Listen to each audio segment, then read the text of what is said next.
What a fucking good movie. Look. Don't talk to me about Spider-Man No Way Home. Don't talk to me about Doctor Strange. Don't talk to me about nothing this year unless it's the Batman level quality. Don't talk to me. On Letterboxd, I had to go readjust some things. I gave it a 5. 5 stars Letterboxd. I marked down my Dark Knight review. And I saw some people on TikTok. God, don't be this guy. I saw 4.5, Schubert. 4.5. That movie is about Heath Ledger's Joker, which is a great movie. Great movie, but it's about Heath. It's not about Bruce. It's about Heath. And when they switch to Harvey Dent, it gets a little clanky. If people want to talk about clanky endings, it gets a little clanky when they switch to Harvey Dent at the end, and you know it does.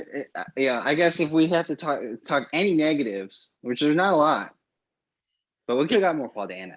That's what I'm saying. If we're gonna say it's better than Dark Knight, we could have got more play on the Riddler. Look, I will say. When he meets him and it's over, I was like, damn, they really only had one interaction. Like they only had one interaction, but I get it. Like, and the crazy thing, it worked, but I'm saying I wish he would have captured him, but it was a mental battle the whole time. So I get it. I wish he could have captured him. I'm with you. That's the only negative. I don't think the runtime was a negative. It never felt like 3 hours. No. I could have felt like we could have gone more. I did. There was a lot of times where I thought it was about to end. Yeah, I'm not gonna say it's better than The Dark Knight yet, though. I'm not. I'm watching it for a third time. I watched it twice. I do think it's the best Batman movie we ever got, and I think I could say The Dark Knight. I could still say if I find out that The Dark Knight's a better movie than it, I think I can still say this is a better Batman movie because this movie's about Batman. The Dark Knight, as we always say, you could take away Batman, you could take away all the comic book stuff and turn Christian Bale into a secret agent, and that movie still works, and turn Joker into a terrorist. It still works because Nolan was trying to make a James Bond movie, and that's why he just so happened to take Batman. He couldn't get Bond. So but this movie does not work if you take away Batman. I know some people say you could do like a detective, I agree. But like this movie does not work without Batman. No, I mean it's core Batman movie. I guess when we talk more about it specifically, we'll say this, but the big criticism that I saw is they were like, not enough Bruce Wayne, blah blah blah. I'm like, the point of the movie is that he is both Bruce Wayne and Batman, and he has to come to terms with that and figure it out for himself. Like when the movie starts, his trauma is that he can only feel comfortable being Batman. And then at the end, when he realizes, well, damn, I can't just be vengeance. That's not good because that's putting out Riddler niggas. I got to be a symbol of hope. Maybe I can do more. And that's where the Bruce Wayne persona in the next movie will come out. Like, come on, fam. And I hated the comment emo Batman. Dude, Batman's traumatic. Batman's a dark guy. Like, what are we talking about? The whole point of the portrayal that Robert Pattinson put on is that this Batman, at this point in his life, has not gotten over his parents. He is still the 10-year-old little boy now wearing a bat suit and fighting crime. And he doesn't understand the repercussions. He doesn't understand his family. He doesn't understand anything. And he's just sad. He's pretty sad and he's vengeance. That's exactly what that is. And the sheer ending of the movie, damn near had my head just buzzing. I was like, oh my gosh, like this movie is just he is Batman. Open the doors when he is taking Batman is. When he it is such a beautiful shot when the flare, it's literally him leading them out of darkness, but it's more so him leading himself out of darkness into the light to become the hero that Gotham needs. Dude's putting people on a sky lift, like amazing. Like that is we saw the transformation of Batman. Now we got to see how he grows. Like, okay, so now he's no longer vengeance at the end of this movie. Now he can become Batman. This is a multi-piece thing that Reeves is doing. He's trying to craft the Batman, and I fucked it. Now, if he wanted to be like real cutesy with this movie, I would have then not have called it the Batman. I would have just called it Vengeance. Oh, they couldn't do that. I bet he wanted to. I bet he wanted to. I wish they would have. Because I bet they wanted to. I think that is the more appropriate title for this movie. Probably so. Yeah, probably so. Because that's what they called him. They straight up called him that. Like Penguin. He doesn't. Catwoman. He doesn't become the Batman until the end. Like until the very, very end, when that girl's holding on to him. That's when he becomes the Batman in that moment. But nah, man, what a fucking good movie. Well, I mean, if we're talking from the start, amazing opening. It's kind of like a juxtaposition. It's like you expect that what you're looking at is Batman, and then even with the person that comes up, that you see that there's a person behind the mayor, you're like, oh, that's Batman, isn't it? And it's like, oh no, that's the Riddler, and murders him straight up. And you also think that what you're getting is a flashback because you see just a person that you could assume is Thomas Wayne, and talking to Bruce, but I'm like, Halloween, that's not Bruce. I wrote the opening scene when Riddler's joined by the mayor was terrifying. On second viewing, even better. It's Hitchcockian, Vertigo, rear window type of shit. Camera, like this is Reeves saying, all right, I'm paying homage to those who came before me. And like you said, is this Bruce Wayne hanging out with Thomas? But like, no, it's not. So it's the mayor. And when you see Riddler standing behind there for the first time, it's like, what the fuck? He's coming to take him out. And I was just like, oh yeah, we're in it, baby. Murderville. These are not mustache twirling Batman villains. Not at all. The comics of like, we're gonna hang you over some sharks. This is some real gory Scott Snyder. We're just gonna whack you in the head with a fucking carpet thing.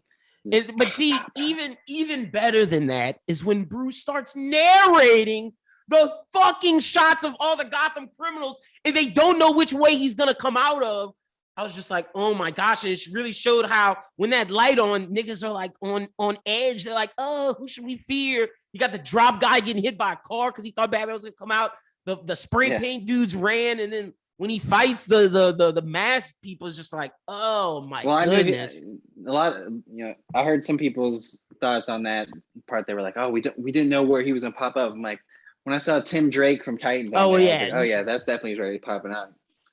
Facts. No, 100%. 100%. But still, it was great. I was like, this is noir. This is Chinatown. Like, straight up doing a Batman narrating. Like, let's go. First fight scene. I mean, great. It set the scene and like really gave us like an idea of like what Batman is at this point. And like, because I feel like in Batman Begins, a lot story, and that's a movie that we're going to compare this to in all shapes and fashion, which is better than, by the way. Yeah, no, it is. But at the end of Batman Begins, that's what he becomes. And I almost think of this in like when I'm thinking chronologically of Batman, I'm like, okay, so Batman Begins has already happened.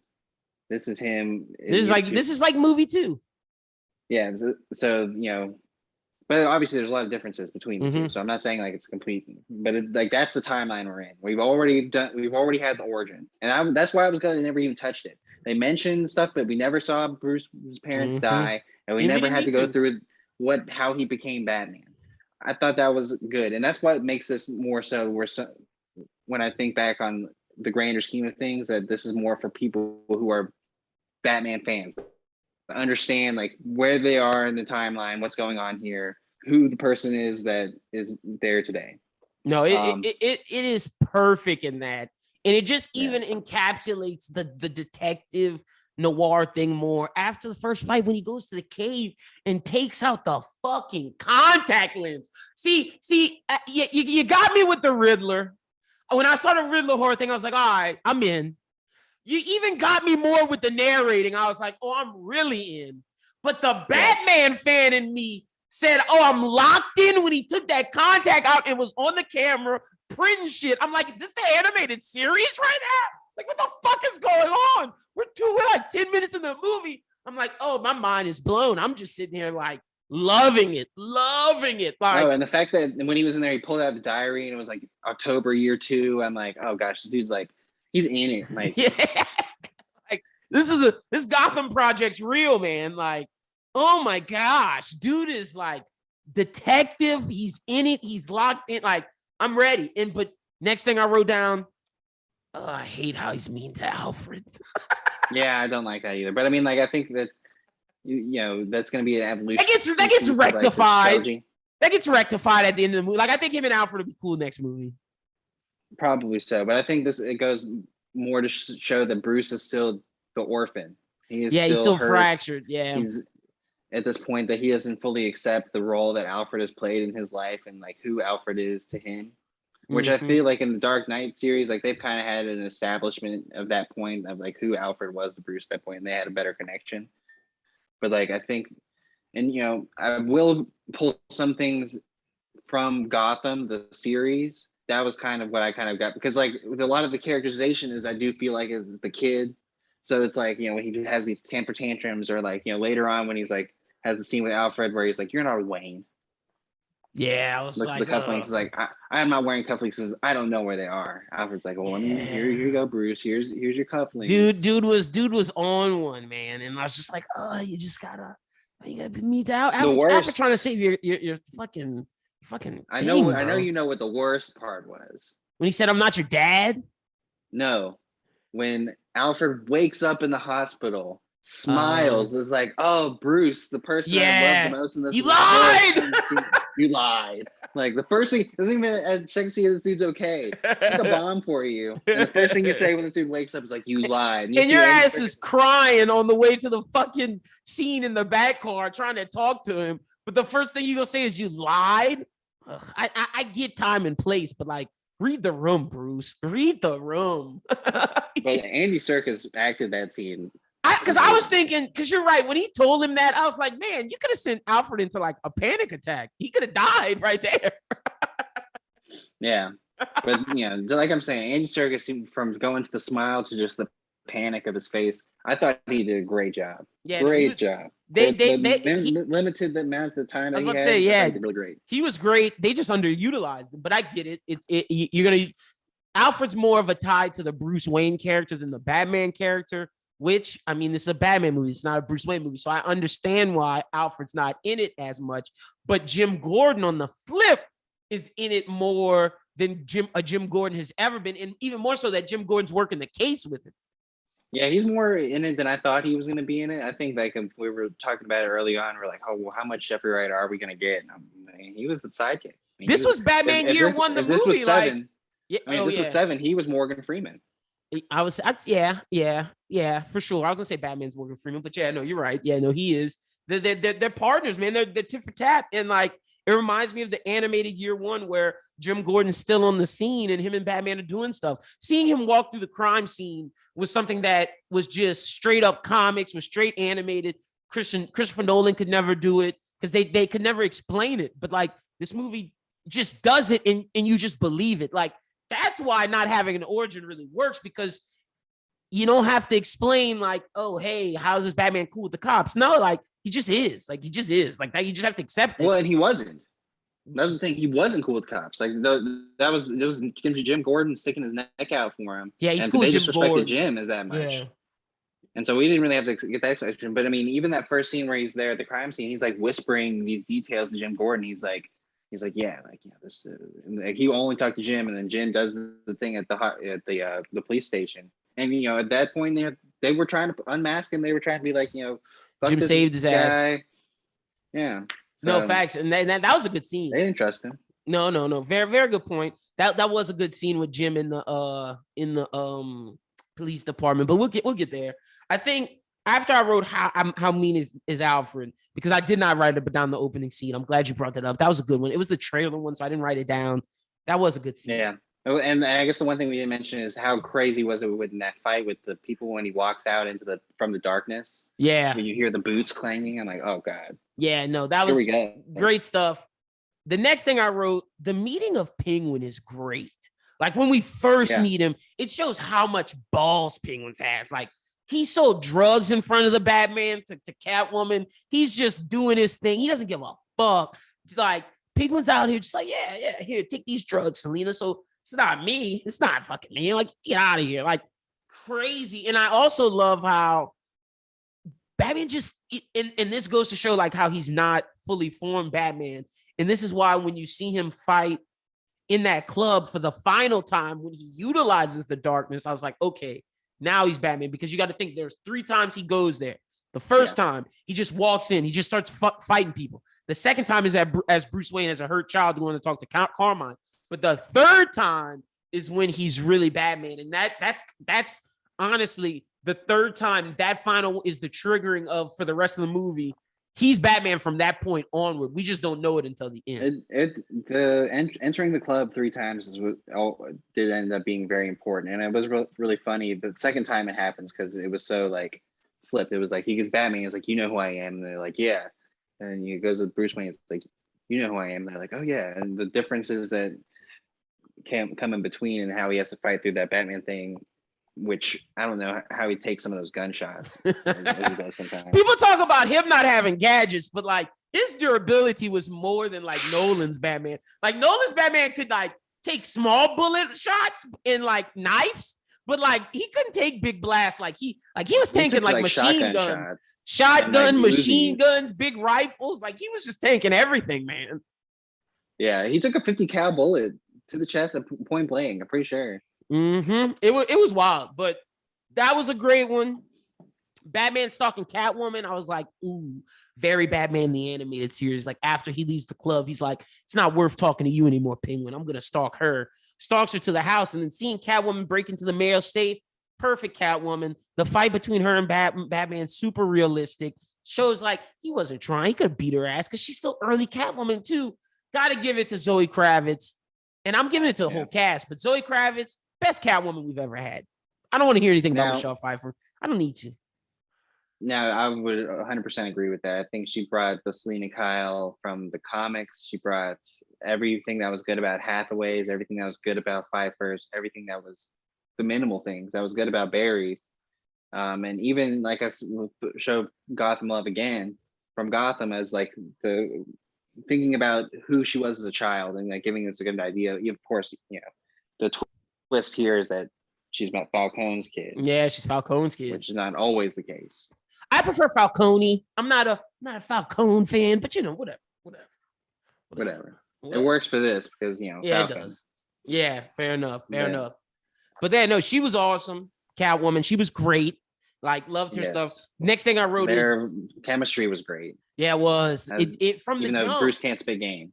But it's okay because like his presence spits it for him. Like she kissed him through a mask, didn't know who he was because they just had kindred souls. She asked him to go to the Bloodhaven with him, didn't know who he was. Look, I respect Bruce, but if Zoe Kravitz is asking me to go to Bloodhaven, I might hop on the back of that motorcycle.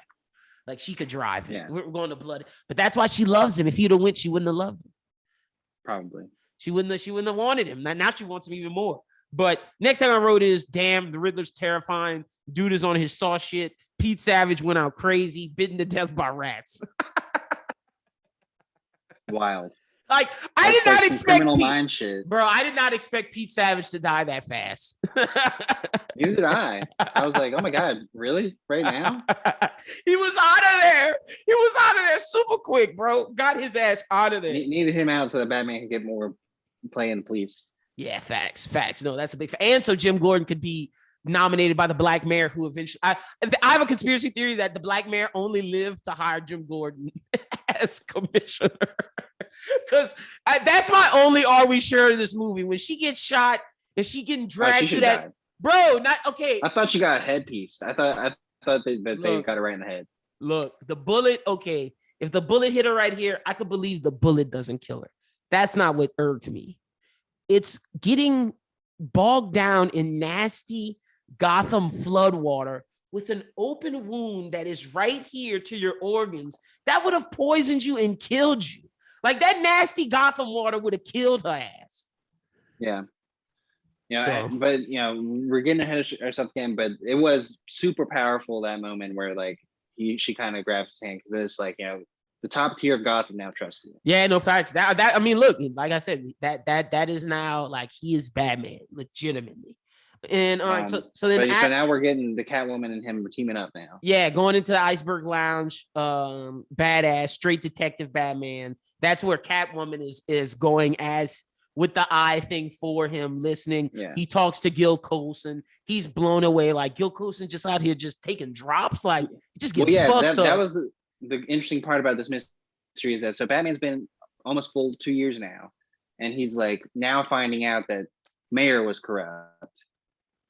because he's learning corrupt. it's not just corrupt. It's not just about the on the street shit. That's not really making a dent in it. It's like you got to make a dent at where the corruption is, and that's what he learns in this. Like he's like, yeah, you can see his naivety. He's just like, this is way more than I thought it was. Yep, it's more than just going punch people at night. Like it's like no facts, 100%. That was great scene. I gotta say, Skarsgård killed it in his performance. I'm gonna stop saying people killed this whole movie. There's not a bad part of this cast. Like there's really not. Like I have no one I dislike. I even love John Turturro's Falcone. I thought he was great. I thought he was great. I thought he was fucking great. I could have took more of him. Like loved them all. Love the Tweedledee Tweedledum twins that was at the Augsburg Lounge. Love them all. And so yeah, corruption's running rampant. And then like you meet Falcone, you realize how terrified Catwoman is of him. That's when I was like, See, like the daughter twist didn't shock me as much because when she first met him, I was like, I just had never known her to be his daughter. So they, like, that's why they allude to it in Long Halloween. Okay. That's why. And the scene in the funeral where he tells Batman, your dad did surgery on me on the table. That's straight out of Long Halloween too. Yeah, I have heard that before.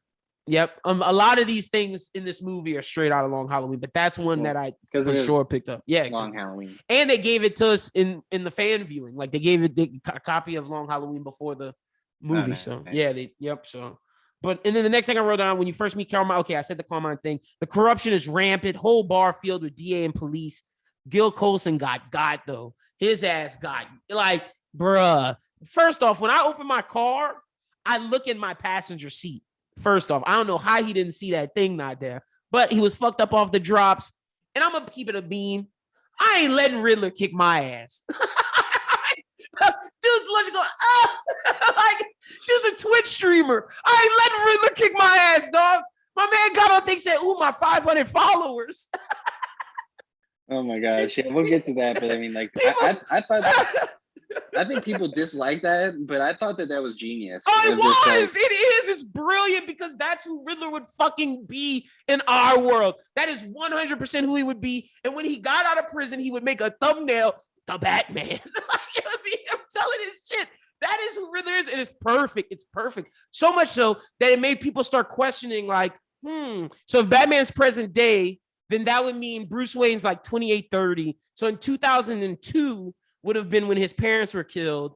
They were saying, what movie could he went to? Some people were saying James Gunn's Scooby-Doo in 2002. Some people were saying Spider-Man in 2002. Like they're Fast and the Furious. A fun conversation. Yeah, I saw a bunch of that because like, it was the opera. So I didn't say it was the opera. Well, it was always the theater. See, he was always Mask of Zorro. No. Yeah, no, Dark Knight just changed it to the opera. Christopher Nolan was on his, just wanted to play that music in there. But no, it's always Mask of Zorro.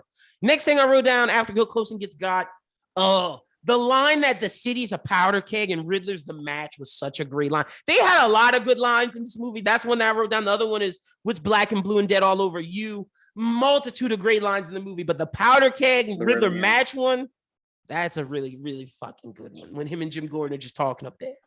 I thought the riddle stuff was good. I thought the calling cards, the Batman, like the different, what do you call them, greeting cards? Yeah. I thought those were all really smart. Very Riddler.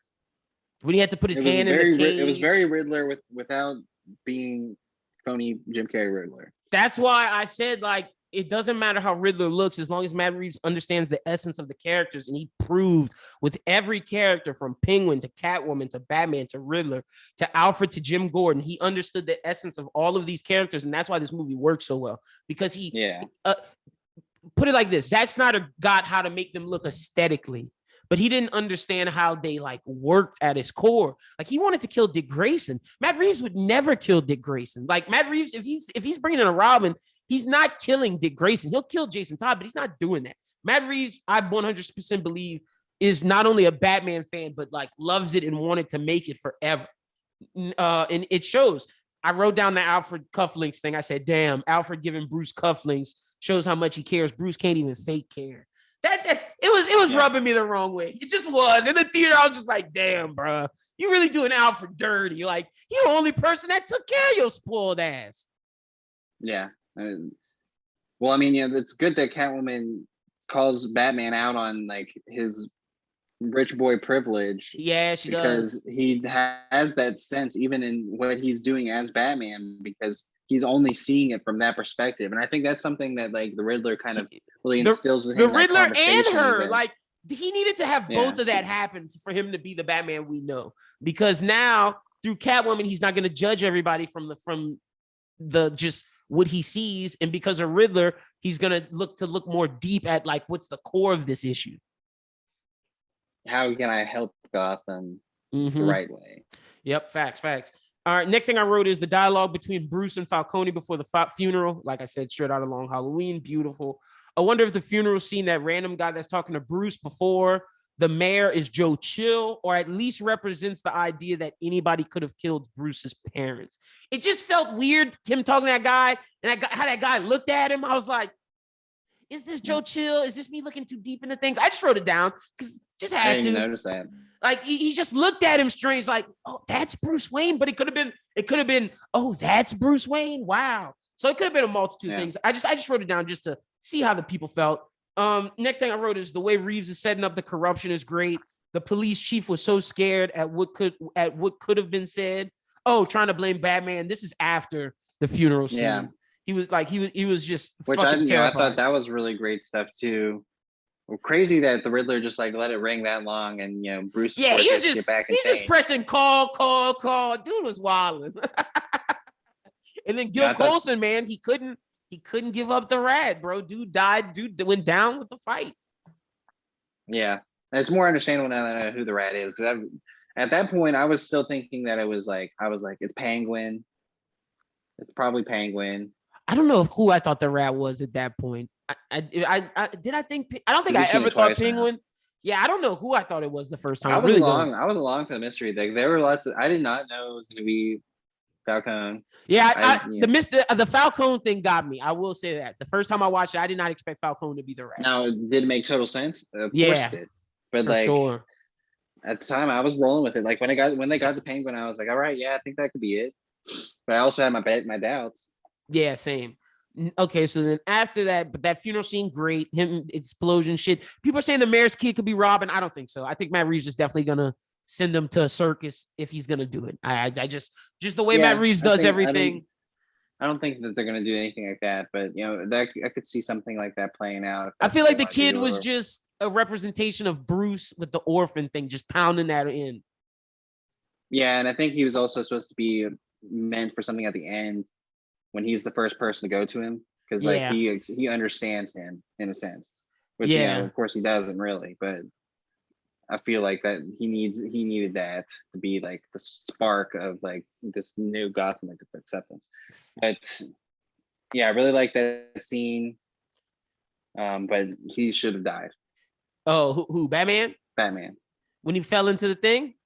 No, when he took a bomb. Oh, the bomb. Yeah, I was like, wow. I was like, Riddler bombs must not be packing too much heat. That's how I knew Alfred was alive. I was like, well, shit. If Batman tanked the bomb and Alfred could kind of throw it and jump, I knew Alfred was alive. I was like, Riddler bombs are kind of weak, bro. His bomb's just like a little C4. Nothing too crazy. Nothing too crazy. But the next thing I wrote, the escape from GCPD was great. Seeing Batman scared to jump was great because it's still early. It was his first time doing that. Wreck was great. Yep, because you never see that. You never see him mess up. It was his first time doing that. So, yep, low tech, but I fucked with it. And I think he could build on that. Like, he'll learn how to make the glider go and all that. Like, I dug that. Love Jim Gordon telling him to punch him. Just shows the trust between them. And I love later he was like, you could have pulled it. And he was like, well, I did. I did, exactly. And then another one of the best lines. So you telling me he's moonlighting for the Penguin?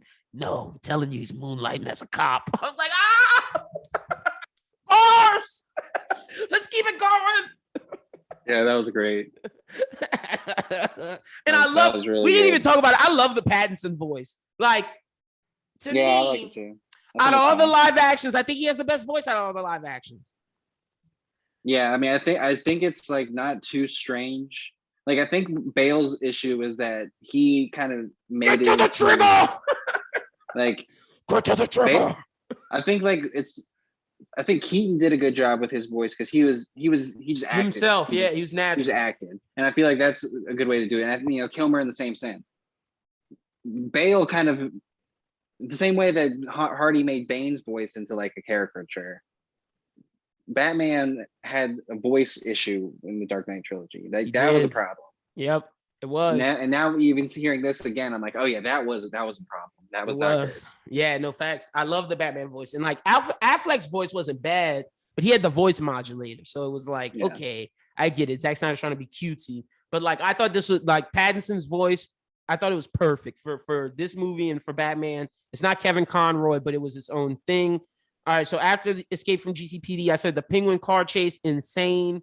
His dialogue in there was great. The good cop, bad cop, bad cop was dope. And that car chase, Penguin should have died, but it's okay. I'm buying it. You know, I think like them confronting Penguin was really crazy, and where he's like the line about speaking Spanish or whatever. Oh yeah, Ellen Law. But even before then, Selena kicking that guy off, and Batman's like, I got to do this, running down the building, going to save her. Great stuff. Jim capped somebody, even though Jim shouldn't have drove his car there because they had bigger guns than him. He was clowning. I just want to know how the Batmobile got there. That's another are we sure? No, the Catwoman kicking the guy down's later. That's not she meets up with them because she's stealing his money. And they get shot at. So Bruce gets shot up or whatever. And then that's when he like sneaks away to get to the car, which starting the car and revving that up was great moment. Shock moment in the theater. I could bet, especially for you with that shit. But that loved the Batmobile. Scene worked really well. Dug it. All that shit was real. None of that was CGI, so I fucked with that. Car chase was really very realistic. I feel like it wasn't like, you know, too crazy. It felt like you're watching a fast movie or like Death Race or something like that. You know what I'm saying? Yep. No, I agree. And then the next thing I wrote is poor Alfred, man. Dude's getting blown up. The detective scene after where he lets everything out is great. And then this is when you find out. I missed that. Oh, you missed where Riddler lets everything out about the Waynes? Oh no, I saw that. Because right after the car scene, I guess that's when he talks to Penguin, and then they do the Rata-Lata thing, and they think it's Batman, gotcha. And then they go to the Wayne Manor, and that's when they go to the old Wayne Manor, and they're starting to figure it out, and then Batman figures it out, and then he does the Batman thing to Gordon where he just disappears. Gordon's like, wait, where'd he go? And that was beautiful, and that's where he's driving back home to tell Alfred, but then the lady answers, which is that lady on the payroll too? I want to know that the whole time. Does that lady know he's Batman? She got her, huh? She got her. I assume she does. Yeah, she was also very weird. It's like she answered that phone. She's like, "Oh yeah, that already happened." Like, and you're not distraught or like anything. You wouldn't be like, "Bruce, guess what fucking happened?" Alfred's dying. Like, yeah, no, that type of thing. Yeah, for sure. But like I said, she knew them Riddler bombs was weak. She knew Batman tanked that. She knew them Riddler bombs was weak. So. The Arkham Wayne connection, wild, straight out of the Telltale video games. Arkham's owning Arkham Asylum, all of that shit. Quarter Owl shit is in play through all of that. Definitely. Dug that. Also, I thought they were gonna bring it in this movie. Coulda, but I could see them holding it. Also, the Elliot reporter changing Elliot to, instead of a doctor, turning him into a reporter. Who the Waynes are who had beef with the Waynes, makes the Hush anger stronger, and definitely set up Hush as well. Really even wrote his name out across the thing over it like crazy. So that connection was made through. He wrote Hush's name across the Thomas Elliot, across the Thomas Wayne. Did he really? In the video. Yep, when he was explaining everything. And then, so I wrote Hush is coming, Quarter Owls could be coming, that shit, all that shit. And then I didn't write anything down until Selena being Carmine's daughter. Wild. But I mean, in between Bruce finding out, like we said, we talked about that conversation he has with Alfred about the line. Alfred's like, no, your dad didn't do it. Do you think the Waynes did it? Do you think Alfred lied to Bruce again? Do you think he asked Carmine Falcone to kill that dude? Or do you think Carmine Falcone... I could see him being like, go take care of him, and then Carmine, because like I buy the characterization of Carmine Falcone is like, oh, well, I owed him a favor, and now I'm gonna take this and I'm gonna make him owe me a favor. Yeah. He might not have asked me to kill him, but that's what I think he meant. So no matter what happens, he's in my pocket. Fair enough. Exactly. Fair enough. If we're to believe Thomas Wayne's a good man, I could buy that. Because then it makes sense why he would get killed. And why and why Falcone would do it. Why? Yeah, fair enough. Yeah. Fair enough. But it also makes sense if he's a bad dude, why Sal Maroni would do it. That's why Falcone's story is believable to Bruce. Yeah. So it just depends on what you believe. But I do believe what you're saying. Like, and that's why Falcone said he's taking all his secrets to the grave. He didn't care. Smart. And then, Selena being Carmine's daughter was great. Seeing the fight, seeing her scratch him. Bruce's convo with Carmine was crazy. Oh, Alfred refuting it, even better. Bruce has no choice to believe Alfred, even if it's a lie. See, I even wrote that down. Because that was something I thought. Like, he has no choice but to believe Alfred. It could be a lie. It couldn't be. Good stuff with the Carmine Falcone thing where like Selena's like, let's kill him or whatever. And he's like, no. Yeah, you can't go down that road. Shows us Batman's not killing, can't waste your life away, Selena. Don't throw your life away. She's like, I got 9, jumps off that thing to go get his ass. Carmine's line of, what do you fear when fear isn't enough, is huge, because that's the thing. That's a big thing that Bruce faces when he asks him, like, what do you do when fear's not enough? Like, do you kill? And Bruce has to believe that fear can be enough. It's like, if fear's not enough, you have to inspire. And that's what he learns at the end. And then, I said they pulled The Departed and made Falcone the rat. When I found that out, I just made me think of fucking Jack Nicholson being an FBI informant in The Departed. I was like, wow. I also like the bit where, like, Penguin rightfully so. Rightfully so, he's pissed off and like about to just shoot this dude in front of all the good cops of Gotham. I thought at first I was like, damn, Penguin did it, but I was like, nah, they're not sending him to jail. So then I was like, who did it? And then the step into the light thing made a lot of sense. I was like, all right, badass. Yeah, which was really cool, really interesting. And then I guess what they went after. It's the climax after that. Yeah, they found the room. And then Batman. Well, they find the room. They don't figure it out, and then Batman goes back with that cop who was from earlier. Finds the no. Well, no, that's even later. They find the room. Okay, no, they find the room, and then a lady tells him he's at the diner chilling. He wants to get caught, and then he goes to Arkham Asylum, says he wants to speak with Batman and Batman alone, and that's when Batman goes. Are we sure that dude could spin his coffee to make it look like that clean of a question mark? But baristas, Starbucks baristas came out after the trailer when the trailer first dropped and said that no barista really, not even the world's best barista, would have had enough time to do all of that in that amount of time. And they said he was not good enough to do that. Like, Starbucks baristas refuted this when the trailer first dropped. I believe it. That was a big Are we sure for me. Took me out of the movie, if I'm being honest. I just couldn't get over it. I was like, how the fuck did he do that? That's a superpower. That's the Riddler, man. The scene in Arkham was the best, like one of the best of the whole movie, because that's when Batman. One of the best of the Batman era of Batman movies ever. That's where he goes confront Riddler. Paul Dano's on 10. Like, because it's so good, because at first you really think Paul Dano knows that he's Bruce Wayne. But by the end of it, you're like, oh, wait, he doesn't know he's Bruce Wayne. Yes, because like that whole conversation moves in just like this. Like, you're like, oh, he knows he's Bruce Wayne. Because like, he goes in with the belief that he thinks he knows he's Bruce Wayne. Because if you remember, that's when he tells Jim, you're a good cop. Yes. Thank you for all you've done. He was ready to, he thought it was over for him. He thought it was done. Because he was like, I know who the Batman is, or like, I know who you are. Yep. And that's why when he walked in there, he was all solemn. But then when he heard Riddler say one thing that kind of flipped it, that's when he was like, nah, I'm gonna get on my aggressive shit. Nah, nigga, we not alike. Fuck you. Like, you don't know who I am. But before, he thought he was about to get outed. He definitely did. Yeah, I mean, he was listening. He was just waiting to see what he was gonna say. I mean, all of it made a lot of sense. It played really great into the Riddler's characterization of like why he was doing the things that he was doing, and making this iteration of the Riddler really nice, well written, and very really different from character. Heath Ledger's Joker. I think that's something that villains like Riddler will have. Any person who takes on a role that's like Riddler or Joker, Riddler, I guess, is the only other character that would be like this, but that you don't copy Heath Ledger. And Paul Dano did not. He was his own thing, 100%. Well, I mean, and I think like being the Riddler, not the Joker, is definitely its own. It helps, yeah. It helps because I mean, there really was. There was no blueprint for him. There was like, you don't be Jim Carrey, and understand the essence of what the character is, but still be a menacing serial killer. Yep, and it worked. It worked so well. And then we was telling him like, "Oh, I gave you more credit than what you deserve. You're not smarter than me."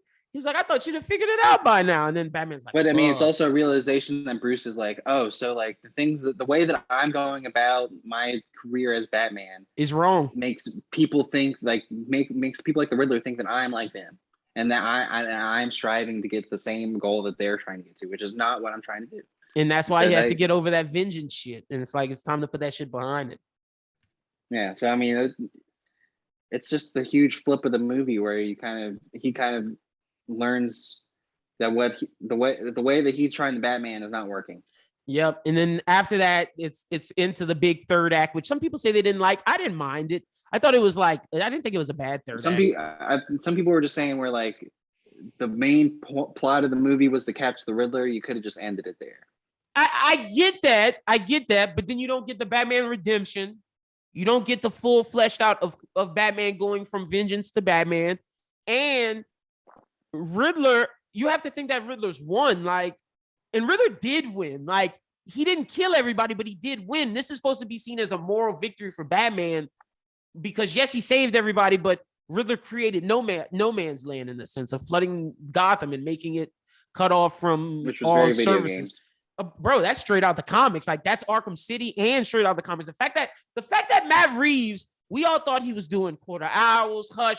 The fact that he made his ending of his movie No Man's Land, he could even do the No Man's Land comic for the next movie where Gotham is cut off from everything. Or he couldn't. Or that could be in the TV show. Like, it's very interesting how he ended it. But the third act wasn't bad. I like seeing, you had to give Batman a fight in the movie. You just had to. And he can't fight Riddler. And I think it's smart if you can't fight Riddler, make Riddler a Twitch streamer and fight his followers. Yeah. Because if Batman... Like we said before, I thought that stuff was really good and that the people showed up for him. It shows the dichotomy of Bruce and Riddler, how they're so similar. Batman inspired Riddler. No, he wasn't. He wasn't. No, that was somebody else. Batman inspired Riddler, and Riddler inspired all these people. It shows how they're two sides of the same coin, and Batman had to beat him, and it was dope. He beat all of them. Also, got to talk about it because I think when he stabbed himself, venom toxin, bro. That was Bane shit. That was a Bane Easter egg. Maybe he got up mad. That's definitely what it was. I thought that was just adrenaline. I thought it was he got up because he's low tech. I'm with you on it. If it was, I was with you with adrenaline. The only thing is he got up so mad and full of rage. He was raged out. That's the only reason why I think it's venom. Possible. Or like the very, very beginnings of it. Yeah, like the beginnings of it. Like Wayne, like maybe Wayne Enterprises is like making that stuff. And then like because of this, he's like, oh, we need to discontinue it. And then someone else gets their hands on it, that type of thing. I can see that happening, and which leads to Bane. But yeah. No, I mean, I disagree with people about the third act because like I feel like a lot of that, because the ending we get is what you need, and it really just pulls everything together. But yeah, I mean that end fight stuff was crazy with him, punching out all those Twitch followers, saving Catwoman saving him. Yeah, facts. And then him saving the mayor, all of that, taking the thing out, which the creative team of that says that's a prototype Batarang, which he will be using later on. He has to figure out how to make it collapsible, but that knife he used to cut is what will become a Batarang prototype situation. So fucked with that. Good little Easter egg. And then, of course, Barry Keoghan, because it's Keoghan, it's not Keoghan, it's Keoghan. Barry Keoghan is Joker, man. Yeah, I mean, we knew that going in. I thought that scene was fine there. I would have actually liked that to be an end credit because it would have given us an end credit scene. But he said he didn't want to do it as that because he didn't want to make it to where it's the promise that Joker's the next villain. I guess that's fair. And honestly, I would have rather him put the other scene in there because there's a deleted scene where Batman earlier in the movie went to Arkham and he actually talks to him Silence of the Lambs style. Wow. I would have preferred that to what we got. Well, I'm wondering if that's going to be on the DVD release. I think that's what's about. Okay, so Joker, if you went to if you stayed till the end credits all the way, when Riddler says goodbye, he puts the website ratalatta.com at the end, and that's how the movie ends. If you go to that and you do everything, it gives you a reward which tells you there's more coming. If you think this is just the end, this is just the beginning. Wait on it, and then it has loading 28%. Well, that's what it was last time I checked. So it's been loading every day, and I think when it finished loading, I think it's gonna be that scene. Gotcha. Because that'd be interesting to see, because that would kind of set the tone for what. Because Matt Reeves said he's releasing it. Like he in interviews this week, and he said he's releasing it. Also, he said that the GCPD show is now an Arkham show, because I think truly he realized that you cannot do a GCPD show after this movie without one Jeffrey Wright and without two Batman. You can't. It doesn't work. Yeah. But you can do an Arkham show with everyone in Arkham and have like the last cameo at the end, Riddler. And if you want them to escape, you can have them escape from there. Well, I also think you can approach Arkham, a show, in a way that really can like be on its own without really affecting the Batman. Yep. Imagine Peacemaker in that world. I'm not saying like Peacemaker the character, but I'm saying like you could do your C-D list Batman. You could put whoever you want in there, and then you could have it if you want Joker to escape. That's where you make him escape at in that show. Yeah. So and then I'm saying I wouldn't headline that show with Barry Keoghan and no. They got to be the Justice League cameos at the end. Yeah. Facts. No. Or 100%. Like there's an episode, or like an arc. Or they have one episode. Yeah. We're getting Joker out or whatever. Yep. But the show that's gonna come before that is Penguin, because at the end we see Penguin looking over and he's about to get his rise to being the lead mob boss of and they say they're making that Soprano style, which I fuck with. Now, if you were gonna do Arkham show and you were gonna include the Joker in there for certain episodes, would you make a new Harley Quinn? I would. Oh shit! Oh, I would. Shit! I didn't even. Is Margot Robbie supposed to be rolling with this dude now? Fuck no! Like after seeing this movie, they're not gonna connect this ever. So yeah, cast Sydney Sweeney too. I saw somebody say that. Bro, why not? I think she'd be perfect. Yeah, I think she could do it too. Oh shit! Because you're gonna have to. Okay, and see, this is where we get into talking about. We'll rate the movie in a little bit. We'll talk about that type of shit after. But this is the shit that I've been waiting to talk to you about. If they're doing an Arkham show, you raise a good point, because I didn't think Harley Quinn. But on that same token, who's leading this Arkham? Is it Hugo Strange? And if Hugo Strange is in this show, he's gonna fight Batman at some point.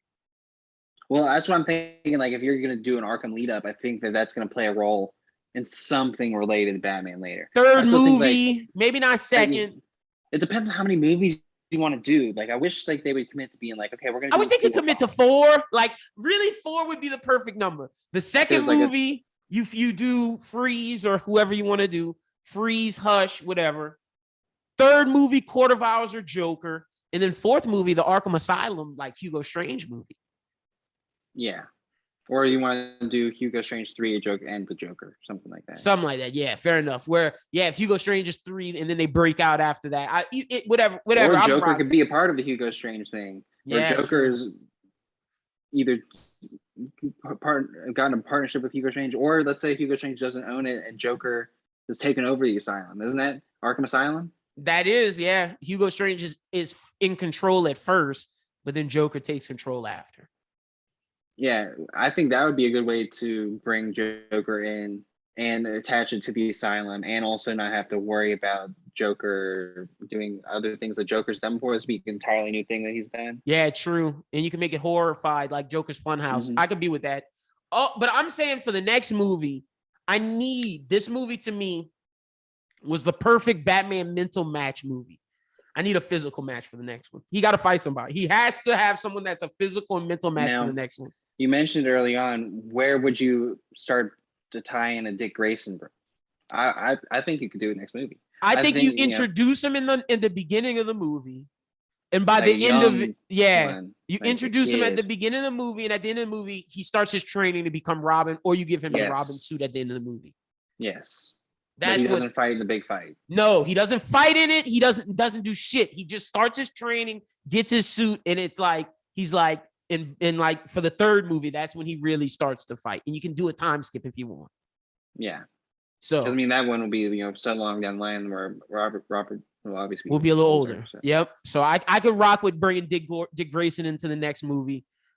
I want to bring in Harvey Dent into the next movie, but you do not change him. You do not fucking change him until whatever's the last movie. You don't change him until then. You build that because that's how you differentiate it from fucking from Nolan's. You play on the fact that Harvey was Bruce's only friend outside of Jim and Alfred. And if you build it multiple movies, then it makes the turn even more better. Exactly. And you give it to John David Washington. That's who I wanted to give it to. Give it to John David. And I wanted to make Hush Adam Driver. Physical, mental match for Rob, someone that could be equal. But at this point, if Hush is the journalist, is what you're saying? Hush is the son of the journalist. Oh, the son of the journalist. Okay. Hush is the son who was in the comics. He's Batman's friend, and that's what makes the turn even better. I don't know if you could make this journalist Batman. Yeah, I remember that, but I'm saying like. But yeah, no, Hush is the son of the journalist, Tommy Elliott. Yeah. His dad was like Tommy. So I would love for Adam Driver to be Hush, or Adam Driver to be Talon. Adam Driver's also a good thing for Two-Face, but I just like the chemistry between John David and Robert Pattinson. Yeah. Now Daniel Radcliffe, I would love as Mad Hatter. Yes. Make him a serial killer, crazy serial killer. Yeah, I think that's the one. That's probably it. I can't think of anything else now. Maybe Scarecrow if you want to do a different kind of Scarecrow. Yeah, but Scarecrow's the one that people have been saying that they're like, oh, I want it in the Reeves because it's so realistic. Where it's like, there's other ones I would want Reeves to do before Scarecrow. Well, and I think Scarecrow could be a character in your Arkham show. Yeah, true. You can have him start off as a psychiatrist. Yeah. Now, if you're doing Mr. Freeze, Bryan Cranston, maybe Giancarlo Esposito, maybe. Yeah. Doesn't have to be a big guy. That's what they need to get out of. Yeah, Mr. Freeze, you want someone who's an actor. You want someone who can convey the emotion of you feel sorry for this dude because all he's trying to do is save his wife. You need someone who can convince you of that. What about Michael Shannon? Ooh, does Michael Shannon want to double dip into DC? That's the thing. What's he doing now? Well, he was hiding before. That's what I'm saying. Just does he want to? Yeah. So okay. Michael Shannon's not a bad call. That's better. He's not a bad call. I like him. I like Cranston. I like Esposito. I'm trying to think of some others who could pull off Freeze. Has to be someone of that stature, though. Has to. It has to be. And to make it credible. Off-brand villain that never got a thing. Professor Pig, Jesse Plemons. Oh, God. Jesse Plemons is Professor Pig. I would love it. Serial killer, great one. I know. He was on Gotham. Great one. Terrible portrayal. Yeah, Gotham. But I'm just trying to figure out a way to get Jesse Plemons in this. He would. But also, now that we've seen this, I'm glad Jonah Hill is not Penguin. I am so glad. Like, he couldn't have pulled that off. He could not have pulled that off. And the Penguin show, that's going to be great. Yeah, that will be. Colin Farrell did his thing. Wait, hold on.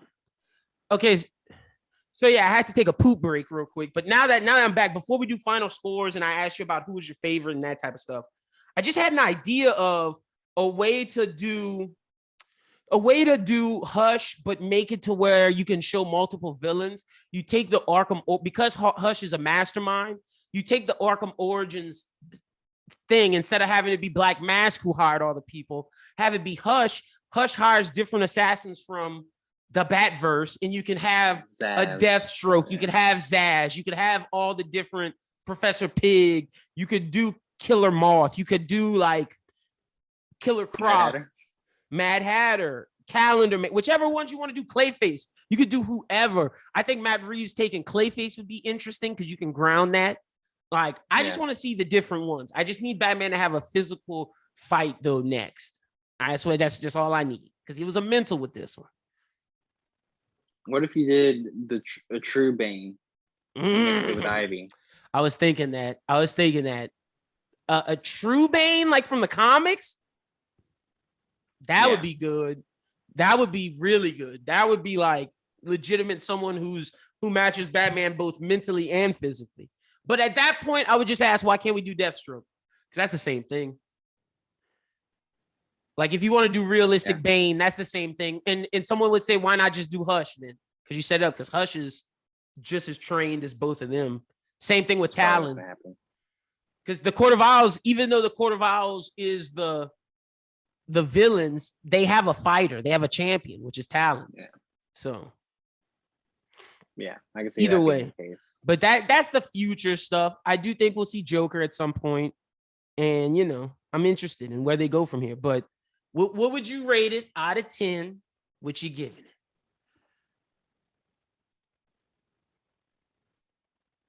9.5. Yeah, I was about to say it's not getting under a 9 for me. It's damn near a perfect movie in my opinion. Perfect Batman movie for sure. Yeah, I'm giving it a 9.7. 9.7, 9.8. High. Just don't want to give it a 10 yet because let's see how time passes. How we view this movie in a couple years. Who's your favorite character? Actor-wise, who you think killed it the most? Who do I think killed it the most acting? Probably Kravitz and Colin Farrell, if I'm not speaking on like Pattinson. Okay, if it's not Pattinson, oh man.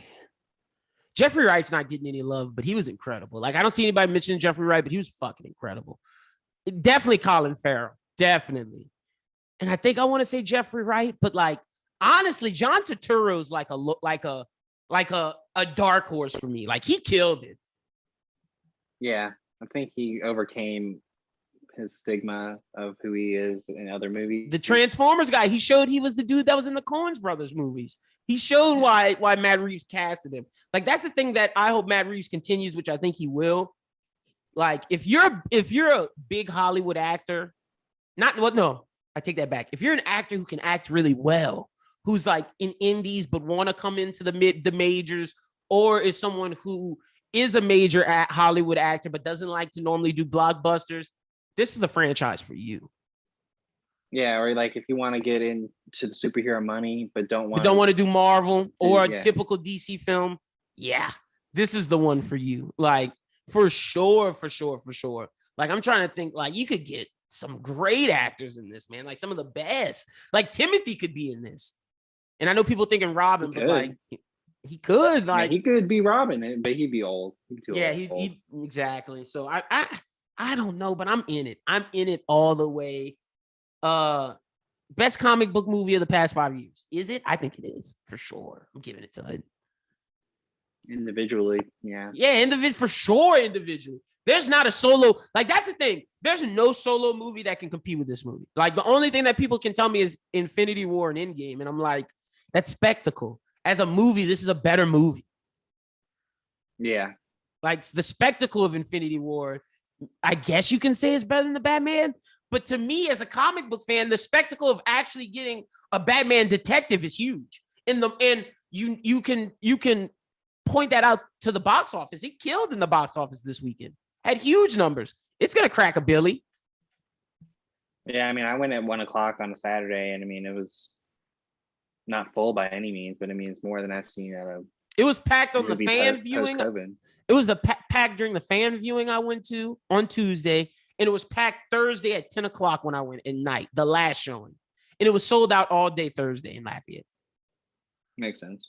Like, people wanted to see this movie. I'm glad people saw this movie. Living in a post-Batman world, I don't know what to do with myself now. I need the sequels. I need the TV shows. But right now, it's going to be hard for Marvel to win the year, in my opinion. Because Peacemaker and Batman are going to be hard to beat.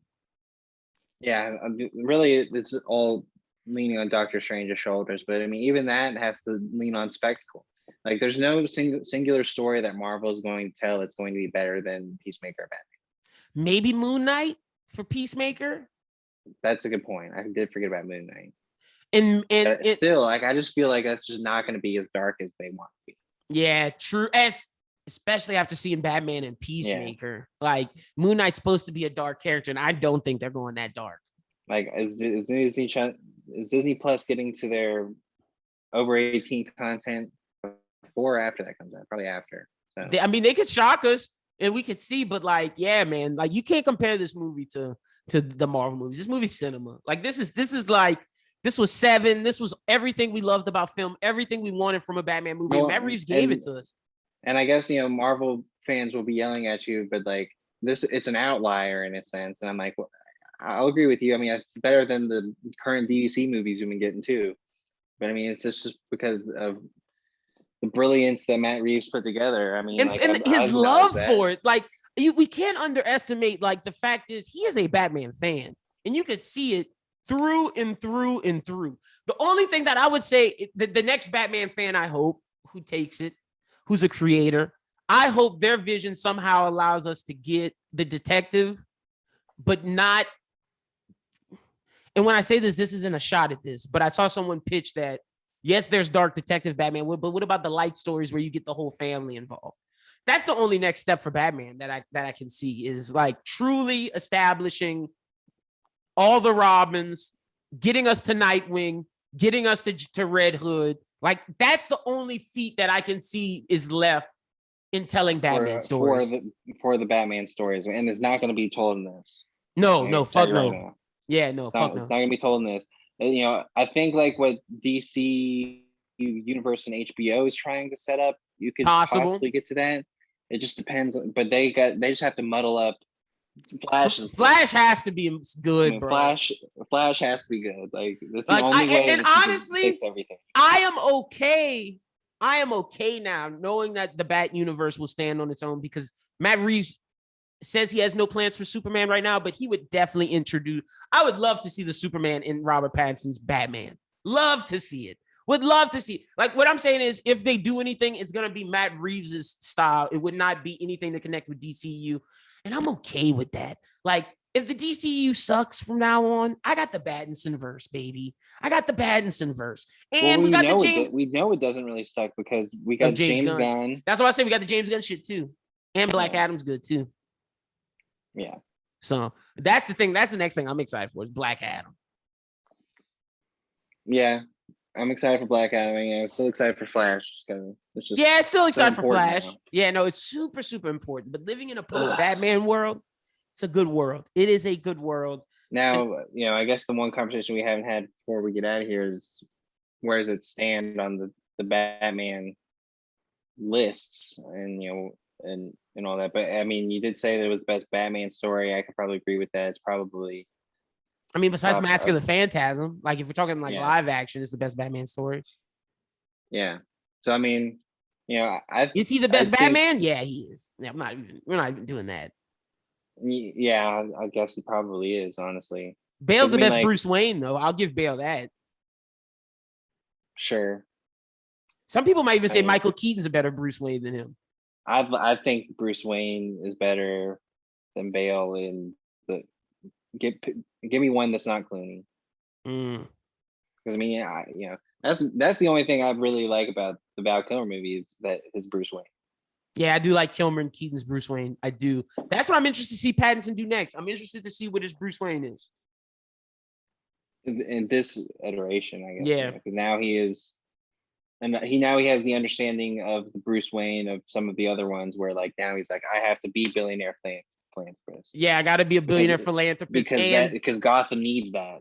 But I also have to be the Batman. I have to fight the corruption with my money and with my fists. Yeah. Yep. So would you say, okay, so best Batman story, check. He is the best Batman. Is this movie better than The Dark Knight? Or is it too early to I think it's too early to say. I think it's too early to say, but I definitely think that it's right there. Like if if like there's no doubt now that if there's three essential Batman movies, it's the first Keaton movie, it's this, and it's Dark Knight. Yeah, for sure. And honestly, if Matt Reeves nails it, this could be this has potential to break a lot of things. It has potential to break the best trilogy ever if it's successful. It's far away from that, but that's like in the back of everybody's mind. Best trilogy ever. It has a chance to beat Dark Knight with the second movie. And like, bro, honestly, all three of these movies could be, when you say what's the most influential Batman stories, it could be 1, 2, and 3 of this.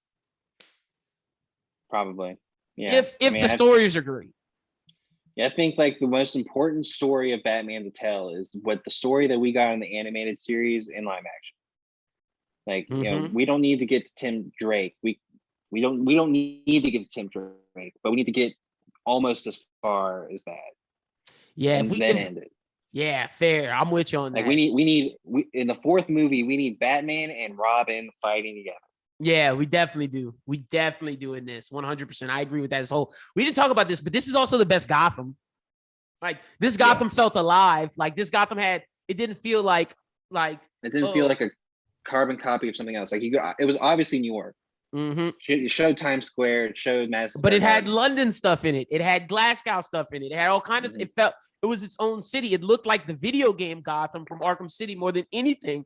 And the thing that I liked about it is the fact that, yeah, Riddler's there, but Penguin's still doing stuff. Catwoman's still doing stuff. Like in Nolan's thing, it's like, oh, the Joker's the only one moving, or oh, Falcone or Two-Face is moving. Oh, it's just Bane. Like in all these other movies, it was what the villain did and how that affected Gotham. No, this is Gotham is affecting the villains, which is thus infecting Batman. Yes, it's always moving, ever changing. Even when something is happening, something else is also happening. And that's why these side shows can work, because you don't necessarily need Batman for these shows because Gotham is its own character. Yeah. So Batman killed it, man. It killed it. What do you think we get first? I think we get Penguin first. The series? Yeah. Yeah. Do you think I think that's been filmed. They're not done yet, but I think like they're doing it now. I think we get Penguin before we get. I think it goes Penguin movie 2 Arkham. I hope so. I hope so too. I hope it's not Penguin Arkham movie 2. Yeah. But if it is, unless Arkham, yeah. Unless Arkham is leading. Yeah, that's. I feel like Penguin's leading. I feel Penguin's just like Penguin's going to be a crime boss. So now Penguin's going to be a player. Yeah, and he's not going to be the big villain.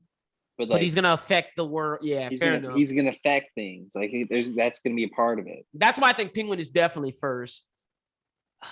Man, it's gonna be interesting. It's gonna be interesting. I can see Arkham being first, but I don't want it to be. I don't want it to be before the second movie. Like I can see Penguin going for 2 seasons and being in between the movies, and like between movie Penguin 2 and 3. Yeah, season 1 is between this movie. Penguin plays roles in the second movie, but you're obviously like, well, Penguin's not gonna be the main bad guy because he's got his show going on, and they're probably gonna find a way to make him endearable, so like people are not gonna want, and they're gonna want him. So then you get in the second season, and I feel like that's when like you have a big finale. He either bites it, in the finale in a non-Batman way. Or you bring Batman in and arrest his ass and get Pattinson on from one show. And he goes to Arkham. Yeah. And now he's in Arkham. Yep. And then, in the show. Yeah, fair enough. Ooh, I'm excited, man. Matt Reeves, he did it. Like, kudos to him. Matt Reeves is now in that lexicon of directors for me. Like, Planet of the Apes did like a successful 2 Planet of the Apes movie, let me in his first, and now this. Matt Reeves has to be talked about. And to me, Robert Pattinson sits atop the best actor list right now. He does. He does. I mean, I don't know if he's done enough. Best young actors. That you know what I'm talking about. Like the best active. Well, I mean, like actors. I think like out of active actors, I still think that he's probably behind John David Washington and Driver. Ooh. Well, I mean, like they're the ones who are going to be getting those roles right now. I don't think that he's, because like each of them have something. Even though I love JD Dubs. I gotta put JD Dubs second. I gotta put him second. Pattinson is hitting right now, man. He hit like Tenet, Batman. JD Dubs. See, if JD Dubs Beckett would have hit, I could be with you, but Beckett didn't hit. That was also a Netflix movie. Like one could argue Daniel Kaluuya should be above JD Dubs. Yeah, he could.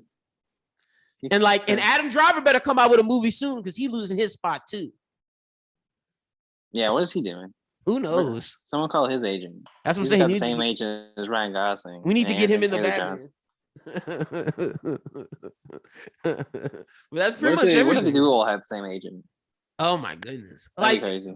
That's what if we could get Driver in this Pattinson universe and JD Dubs, I'd be a happy man.